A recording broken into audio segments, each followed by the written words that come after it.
En 2005, Alain Minc va convaincre Hachette, filiale du groupe Lagardère, et le groupe de presse espagnol Prisa d'entrer au capital du Monde. C'est un événement. Le Monde est absent des kiosques car ses salariés sont en grève. Un cas rarissime en 64 ans d'existence. Le groupe Le Monde était au bord du dépôt de bilan, c'est très clair, et donc la seule solution à ce moment-là était de faire une recapitalisation. Craignant de perdre son indépendance, fin 2009, la rédaction du Monde va chercher un expert pour la conseiller. C'est à ce moment-là qu'on cherche des conseils et qu'on dit à la rédaction, si vous avez des gens que vous connaissez qui pourraient travailler pour pas trop cher ou gratuitement pour nous, est-ce que vous pouvez en parler ? Une journaliste du service économie va alors penser à un inspecteur des finances devenu banquier d'affaires qu'elle a interviewé 2 ans plus tôt. Moi, j'en connais un jeune qui travaille à la banque Rothschild, qui visiblement sont un peu frustré de son boulot actuel. Et je pense que ça pourrait l'intéresser de venir travailler pour nous. Voilà, ça lui... Quelques jours plus tard, Emmanuel Macron rencontre les représentants de la SRM au siège du journal. Pourquoi il s'intéresse à ces activités culturelles à l'époque ou à ces activités de presse, c'est que c'est des activités qui lui donnent du carnet d'adresses principalement. Ça lui donne accès à des patrons de presse, ça lui donne accès à des actionnaires qui investissent dans les médias, et donc en entrant par la porte de la presse, finalement, il entre rapidement, très rapidement dans le capitalisme à la française. Évidemment, pour séduire la SRM, Emmanuel Macron met en avant un autre argument. Il avait convaincu tout le monde que pour lui, l'indépendance d'un journal était absolument fondamentale. Donc, on décide de le choisir comme banquier d'affaires. En mars 2015, dans la presse américaine, Emmanuel Macron avait tombé le masque sur les méthodes qu'emploient parfois les banquiers d'affaires pour faire fortune. Vous êtes un genre de prostituée. Le boulot, c'est de séduire. Jusqu'au printemps 2010, entre la Société des rédacteurs et Emmanuel Macron, c'est une véritable lune de miel. Et dans les premiers mois, ça se passe vraiment de façon remarquable. On se dit, c'est une chance folle qu'on ait quelqu'un de ce niveau-là pour nous accompagner dans ce projet. Entre mai et juin 2010, 2 groupes d'actionnaires vont entrer en guerre pour le contrôle du Monde. Le premier est composé de Pierre Berger, homme d'affaires et ancien proche de François Mitterrand, et Mathieu Pigasse de la Banque Lazare, alors soutien de Dominique Strauss-Kahn. Ils seront bientôt rejoints par Xavier Niel, fondateur de Free, qui a fait fortune dans le Minitel Rose. Ce trio est estampillé à gauche. La deuxième offre va se constituer autour de l'homme d'affaires Claude Perdriel, cofondateur du Nouvel Obs, et de Juan Luis Cebrián, à la tête du groupe Prisa, déjà actionnaire du Monde. Particularité de ce groupe de presse espagnol, il est conseillé par Alain Minc. Pas vraiment de quoi rassurer les journalistes. Alain Minc était l'ancien président du conseil de surveillance du groupe Le Monde, à l'époque où il faisait tandem avec Jean-Marie Colombani. On l'avait poussé vers la sortie quelques années plus tôt, et on savait qu'il avait qu'une envie, c'était de revenir. Pour y parvenir, Alain Minc va tenter de convaincre Emmanuel Macron qu'il avait aidé à entrer à la banque Rothschild en 2008, que l'offre Perdriel-Prisa est la meilleure. Alors que Le Monde est proche du dépôt de bilan, 2 dates clés se profilent. Le 11 juin, date limite pour que les actionnaires déposent leur offre, et le 25 juin, date où la Société des rédacteurs doit choisir son repreneur préféré. Mai-juin 2010, on a une première proposition d'Emmanuel Macron de retarder la date du choix entre les 2 candidats. Donc il demande un report de 2 semaines. Nous n'y voyons pas malice, Gilles Van Cott et moi, et on se dit que peut-être c'est effectivement meilleur pour finaliser la négociation des conditions entre les deux, d'avoir 2 offres qui tiennent debout.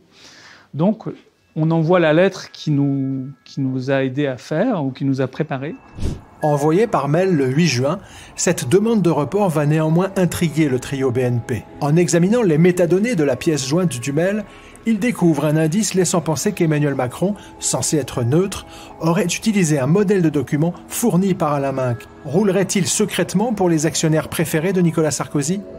Entre nous, il faudra qu'un jour la SRM comprenne la proximité qui existe entre Minc et son conseil, qui plaide pour le report du calendrier.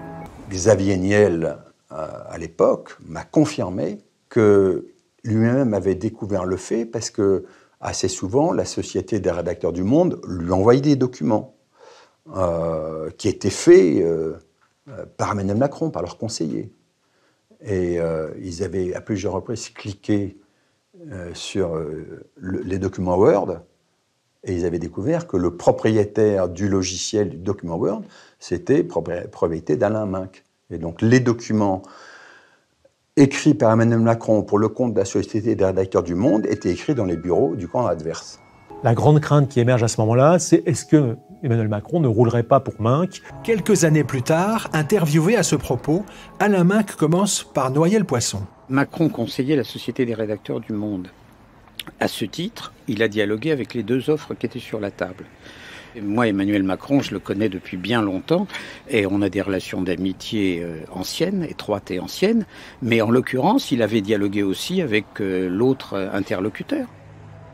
Mais dans un livre récent, Minc révélera pour la première fois qu'en 2010, il avait bien réussi à convaincre Emmanuel Macron de se mettre secrètement au service des repreneurs préférés de Nicolas Sarkozy. Je l'ai entraîné chez Prisa, je l'ai ensuite retourné pour Le Monde, il devient notre banquier. Travaillant pour Rothschild, une banque traditionnellement liée à la droite française, Emmanuel Macron va se laisser convaincre. Emmanuel Macron a joué le rôle de conseil bénévole auprès de la Société des rédacteurs du Monde, et eux, ils ont cru un peu naïvement qu'ils n'avaient pas d'intérêt dans le dossier. Emmanuel Macron, il s'est comporté davantage en banquier d'affaires sur un dossier, certes symbolique, la vente du Monde, et il a fait croire que ses conseils auprès des journalistes du Monde étaient d'ordre bénévole. En fait, ils étaient, oui, effectivement, sur le papier d'ordre bénévole, mais il était intéressé à la partie qui était en cours. Le 19 juin 2010, ultime rebondissement. Stéphane Richard, le patron du groupe Orange, rejoint au dernier moment l'offre Perdriel Prisa. Or, c'est un proche de Nicolas Sarkozy. Quant à Emmanuel Macron, en se mettant secrètement au service des repreneurs préférés de Nicolas Sarkozy, il aurait cherché à étendre ses réseaux et son influence politique. À quelques jours du vote crucial de la SRM, sentant que le trio Niel, Berger, Pigasse va l'emporter, Emmanuel Macron tente un dernier coup de poker. Repousser le choix des repreneurs après l'été, au risque que Le Monde dépose son bilan. Voilà, il y a une défiance qui s'est installée et que la seule solution, on va dire, logique et saine, c'est de prendre nos distances par rapport à Emmanuel Macron. Mais on arrive à un moment où, on va dire, les choses sont bancales, il y a trop de suspicions et on arrête de travailler avec lui à ce moment-là. La veille du jour J, les deux groupes d'actionnaires passent une sorte de grand oral devant les salariés. Le jour du vote, plus de 300 journalistes des différents titres du groupe se prononcent à 90% en faveur de Niel, Berger et Pigasse. Durant toute cette affaire, pour ne pas que la SRM soupçonne son double jeu, Emmanuel Macron avait toujours pris soin de ne pas apparaître en compagnie d'Alain Minc, dont les bureaux se situent avenue Georges V à Paris. L'histoire aurait pu s'arrêter là. Mais le lendemain, 3 septembre, une rencontre inattendue va confondre le jeune banquier d'affaires. Ce jour-là, Tricorneau et Van Cott sortent d'un rendez-vous qui se tenait par hasard dans l'immeuble abritant les bureaux d'Alain Minc. On est devant l'avenue Georges V, le 10 avenue Georges V, avec notre avocat, le vice-président de la Société des rédacteurs et moi-même. Et puis la porte s'ouvre et Alain Minc, avec quelques personnes, sort. Adrien Tricorneau, le vice-président de la Société des rédacteurs du Monde, nous dit « J'ai une hallucination, je viens de voir Emmanuel ». Je suis surpris de le voir très rapidement. Moi, l'impression que j'ai eue, c'est qu'il m'avait vu, qu'il nous avait vus et qu'il s'était caché. Quand je dis ça aux autres, ils m'ont dit « Mais non, écoute, c'est énorme, il serait venu nous dire bonjour, etc. » Et du coup, je vais aller voir. Je leur dis « Écoutez, restez là, tout le monde était pressé. Hein. » Et je dis « Je vais aller voir et je vais vous le ramener pour qu'il nous dise bonjour et qu'il nous explique. » Emmanuel Macron serait-il en train de courir dans l'escalier pour se cacher dans les étages ? Et quand j'arrive au dernier étage de l'immeuble, effectivement, je tombe sur quelqu'un qui était très silencieux jusque quand je montais les marches, mais qui subitement, quand j'arrive à l'étage, se met à sortir son téléphone, à regarder ses pieds et à parler à quelqu'un qui probablement n'était pas au bout du fil d'ailleurs. Et lui, il m'a dit « Mais excuse-moi, mais je suis au téléphone. » Mais là, j'ai senti qu'il avait du mal à parler, son souffle était coupé. Il m'a dit « Non, j'attends des clients, donc je ne peux pas bouger. » Je dis « Les clients, ils passent par la porte d'entrée, donc il n'y a aucune raison de ne pas pouvoir bouger. » C'est qu'il était très gêné. Et effectivement, ça se sentait physiquement. « Tu nous dis pas bonjour, Emmanuel, tu nous connais plus, etc. » Enfin voilà, ça me faisait rire en fait. J'ai un peu jubilé parce que là, je me suis dit « Ah, je l'ai trouvé, ils vont pas se foutre de moi, je l'ai trouvé. » En fait, c'est quelqu'un qui, très rapidement, aurait pu trouver une explication, ce qu'il a essayé de faire ensuite, quand je redescendais avec lui.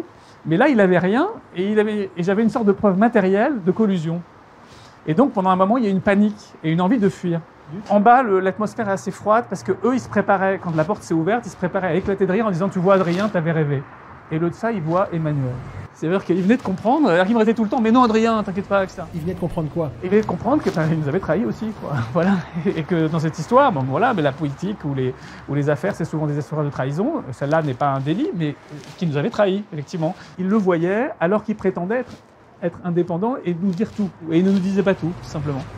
Pour Alain Minc, Emmanuel Macron n'a pas à rougir.